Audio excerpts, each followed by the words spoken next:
Carpal tunnel syndrome ये एक hand की कंडीशन है जिसमें मीडियन नर्व कॉम्प्रेस हो जाती है कार्पल टनल से। नाम से ही पता चल रहा है कार्पल टनल लाइक एक स्ट्रक्चर है रिस्ट जॉइंट पे, जहाँ से मीडियन नर्व पास होकर हमारे हैंड को सप्लाई कर रही होती है। जैसे कि हमें पता है median nerve lateral 3.5 ring finger को सप्लाई करती है। तो जब भी ये मीडियन नर्व की कॉम्प्रेशन होगी कार्पल टनल में तो इन्हीं में ही नमनेस आएगी, जैसे कि हम इस पिक्चर में देख सकते हैं। लैटरल 3 में थंब है, हमारी इंडेक्स फिंगर है, मिडिल फिंगर है और हाफ रिंग फिंगर इन्वॉल्व हो रही है, जिसकी वजह से जब भी ये नर्व कॉम्प्रेस होगी तो हैंड्स में नमनेस होगी। अच्छा, कार्पल टनल सिंड्रोम में अगर हम देख लें नॉर्मल एनाटमी वर्सेस एबनॉर्मल, तो इसको हम कंपेयर कर लेते हैं। पहले जो हैंड की है उसमें ट्रांसवर्स कार्पल टनल लिगामेंट और कार्पल टनल है। कार्पल टनल के ऊपर ये हमें ट्रांसवर्स कार्पल लिगामेंट नजर आ रहा है और इन्हीं दो के दरमियान मीडियन नर्व पास हो रही है। टेंडन शीट्स भी हैं और टेंडन्स हैं डिफरेंट। तो इसमें जो मोस्टली स्ट्रक्चर कॉम्प्रोमाइज्ड होता है कार्पल टनल में वो मीडियन नर्व है। तो जब भी मीडियन नर्व यहाँ पे कॉम्प्रेस होगी, जहाँ पे कॉम्प्रेशन में जाएगी, तो वो वही नमनेस काज करती है और इरिटेशन काज करेगी इन्हीं लेटरल 3.5 फिंगर्स में। अब रिस्ट एनाटमी को अगर हम फोकस करके देखें तो ऊपर वाली जो पिक्चर है वो नॉर्मल एनाटमी है क्रॉस सेक्शनल व्यू में, और नीचे कार्पल टनल सिंड्रोम है। हम मीडियन नर्व को देख लेते हैं। ये जो येलो कलर में हमें नजर आ रही है मीडियन नर्व ही है, और ये ऊपर जो हमें लाइट ब्लू कलर का नजर आ रहा है ये ट्रांसवर्स कार्पल लिगामेंट हो गया, और इससे नीचे ये कार्पल टनल है जहाँ से हमें डिफरेंट टेंडन्स पास होते हुए नजर आ रही हैं लाइट ग्रीन कलर के। टेंडन शीट्स हो गई, क्योंकि टेंडन के ऊपर हमें पता है उनकी कवरिंग भी होती है जो टेंडन शीट्स हैं। और बोन्स हो गई ये वाली येलो कलर की, लाइट येलो कलर की जो कार्पल बोन्स हैं।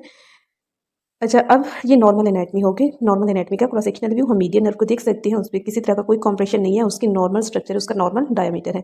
इसी नीचे वाली जो पिक्चर है जो कार्पल टनल सिंड्रोम की है, ये क्रॉस सेक्शनल व्यू है। इसमें हम देख सकते हैं कॉम्प्रेस्ड मीडियन नर्व है, इसमें डायमीटर उसका जो है वो थोड़ा चेंज हमें नजर आ रहा है। ट्रांसवर्स कार्पल टनल ये लिगामेंट हो गया, ये कार्पल टनल वही टेंडन शीट्स होगी और कार्पल बोन्स हो गई। अब ये नर्व कॉम्प्रेस क्यों होती है? यही जो कार्पल लिगामेंट होता है इसकी थिकनिंग हो सकती है, या फिर फ्लूइड की एक्यूमुलेशन हो सकती है, या फिर रिस्ट जॉइंट पे कोई भी रेपिटेटिव मूवमेंट ओवर यूज वो इस नर्व की कॉम्प्रेशन का कर सकती है। तो इसके मल्टीपल रिस्क फैक्टर्स आ सकते हैं।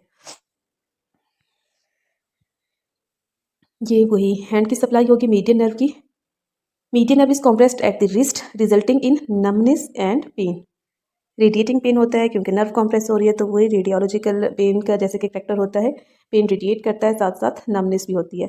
अच्छा, ये वही कार्पल कार्पल टनल सिंड्रोम में जो मोस्ट इंपॉर्टेंट थिंग्स है उसमें एक तो हम कार्पल टनल की एनाटमी देखते हैं, और इसी को डायग्नोस्ट करने के लिए हम फिजिकल टेस्ट परफॉर्म करते हैं जिसका नाम है फैलेंस टेस्ट, और ये उसकी पोजीशन हो गई।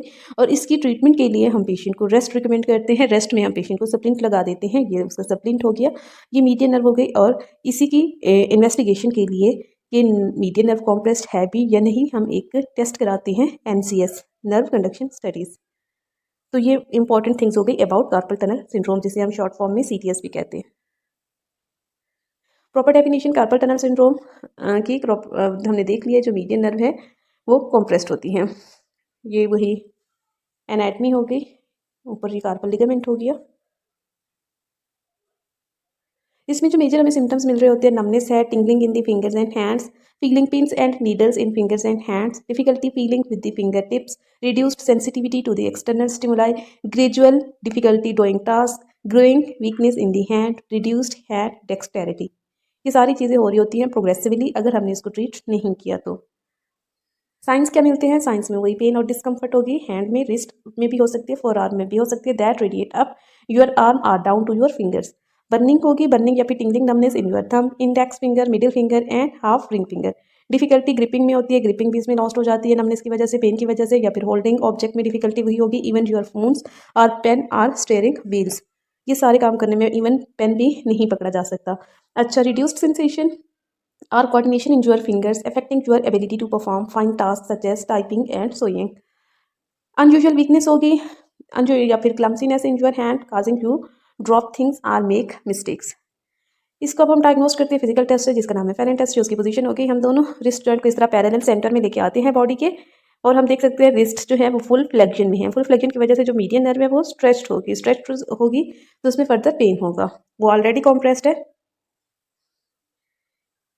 ये हमारे पास एरिया ऑफ नमनेस है ब्लू कलर में, और ये मीडियन नर्व की कॉम्प्रेशन होगी कार्पल टनल से। सेकंड टेस्ट जो हम परफॉर्म करते हैं वो है tunnel sign. Positive tunnel sign मिलता है, इसमें हम लाइट परकशन करते हैं या टैपिंग करते हैं over the irritated median nerve at the flexor retinaculum, elicits are tingling sensation, जिसे हम पिंस या फिर नीडल्स भी कह सकते हैं, in the distribution of the median nerve.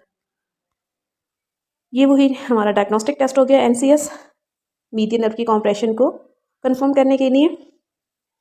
Next हम बात कर लेते हैं इसकी ट्रीटमेंट की। ट्रीटमेंट में क्योंकि मीडियन नर्व कॉम्प्रेस्ड है, ये सॉफ्ट टिश्यू है, सॉफ्ट टिश्यू की कॉम्प्रेशन को हमने मिनिमाइज करना है। तो एक तो ये कि हमने मूवमेंट को रिस्ट्रिक्ट कर देना है, अफेक्टेड हैंड को हमने रेस्ट में कर लेके जाना है, इमोबलाइज कर देना है। इमोबलाइज हम स्प्लिंट के थ्रू करते हैं और उससे पहले हम क्या करते हैं, जो हमारा थेराप्यूटिक अल्ट्रासाउंड होता है फिजियोथेरेपी में, वो हम अल्ट्रासाउंड करेंगे। मीडियन नर्व को स्ट्रेच भी किया जाता है, मीडियन नर्व की मोबिलाइजेशन की जाती है, ग्लाइडिंग स्लाइडिंग दी जाती है ताकि जो नर्व की कॉम्प्रेशन है वो रिलीज हो सके। इसके अलावा ये वही सप्लिंट हो गया जो 6 मंथ के लिए भी हो सकता है अगर तो सीवियर कंडीशन थी। कुछ ये होम एक्सरसाइजेज हैं जो पेशेंट को बताई जाती है। इसी तरह वो करता है सारी रेंजेस रिस्ट जॉइंट में जितनी भी होती हैं, active range of motion exercises वो करेगा सारी। फ्लेक्शन हो गई, एक्सटेंशन हो गई, अल्नर डेविएशन, रेडियल डेविएशन हो गई, ये रिस्ट की वही फ्लेक्शन स्ट्रेच हो गया, एक्सटेंशन स्ट्रेच हो गया, फिंगर्स की जो टेंडन ग्लाइडिंग है, ये टेंडन ग्लाइडिंग होगी फिंगर के मूवमेंट से। फिर कोई भी वेट पकड़ के ये रिस्ट फ्लेक्शन एक्सरसाइजेज हो गई। रिस्ट एक्सटेंशन एक्सरसाइजेज इस तरह downward towards ground towards gravity, ये रिस्ट एक्सटेंशन एक्सरसाइजेज है। और सेम अगर ग्रिप को हमने इंप्रूव करना है तो उसके लिए हम कोई जैसे बॉल प्रेस एक्सरसाइजेज होती हैं वो हम बता सकते हैं, ये ग्रिप स्ट्रेंथनिंग या फिर थेराप्यूटिक एक्सरसाइजेज भी रिकमेंड कर सकते हैं, थेरा बैंड एक्सरसाइजेज, ताकि ग्रिप जो कॉम्प्रोमाइज्ड हो चुकी है वो इम्प्रूव हो सके। ये मीडियन नर्व ग्लाइड्स हैं for the carpal tunnel. Starting position हम देख सकते हैं इस तरह से होगी, wrist in the neutral, fingers and thumb in the flexion. इसके बाद वो क्या करता है, wrist in the neutral, wrist को उसने मूव नहीं करना होता, थम्स और फिंगर्स को एक्सटेंड करेगा। नेक्स्ट फिर वो क्या करता है, पोजीशन 3 में रिस्ट अगेन न्यूट्रल ही है, फिंगर्स थम्स जो हैं वो एक्सटेंडेड है और थंब न्यूट्रल है। रिस्ट और थंब न्यूट्रल है लेकिन फिंगर्स जो हैं वो एक्सटेंडेड है। हम देख सकते हैं फिंगर्स डाउन बैकवर्ड जा रही हैं डोर्सल साइड पे। पोजीशन 4 में क्या है, रिस्ट, फिंगर्स और थंब जो है अब इन सबको एक्सटेंड करना है। पोजीशन 5 में as in position 4 with palm facing up, वही पोजीशन मेंटेन करनी है।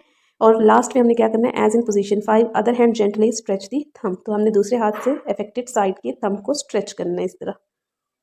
Repeat the above exercises 3 to 5 times. Do the movement slowly. Do not stay in position 6 for any length of time. Stop and return to the position 1 if you feel a strong pull at any stage. ये वही hand movement, flexion exercises, extension exercises.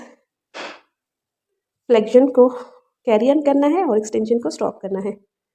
Same वही ulnar deviation, radial deviation exercises.